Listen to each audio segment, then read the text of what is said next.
একটি ক্ষেপণাস্ত্রই নাকি যথেষ্ট ইসরায়েল নামক রাষ্ট্রকে মানচিত্র থেকে মুছে ফেলতে, এমনই বিস্ফোরক দাবি ঘুরছে সামাজিক যোগাযোগ মাধ্যমে। আর সেই বার্তার উৎস হিসেবে উঠে আসছে উত্তর কোরিয়ার নাম। ইসরায়েল ও ইরানের চলমান সার্বত্রিক সামরিক উত্তেজনার মাঝেই নতুন সমীকরণ। হাজার হাজার মাইল দূরের উত্তর কোরিয়া থেকেও যুদ্ধের আগুনে ঘি ঢালার ইঙ্গিত দেওয়া হচ্ছে। দাবি করা হচ্ছে পিয়ংইয়ং ইরানের পাশে দাঁড়াতে প্রস্তুত। আন্তর্জাতিক অঙ্গনে গুঞ্জন ইরান অনুরোধ করলে ক্ষেপণাস্ত্র সহায়তা দিতে পারে কিম প্রশাসন। যদিও আনুষ্ঠানিক ঘোষণা নেই, তবু কিম জং উন ইরানের উপর হামলার কড়া নিন্দা জানিয়ে ইতিমধ্যেই প্রতিক্রিয়া দিয়েছেন। প্রশ্ন উঠছে, তাহলে কি মধ্যপ্রাচ্যের যুদ্ধে নতুন খেলোয়াড় নামছে?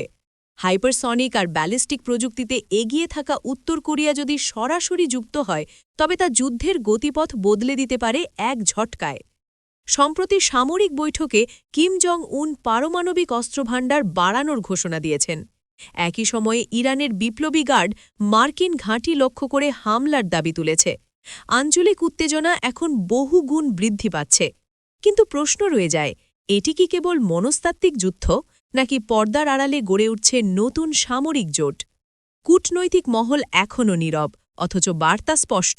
বিশ্ব এক নতুন পারমাণবিক প্রতিযোগিতার কিনারায় দাঁড়িয়ে।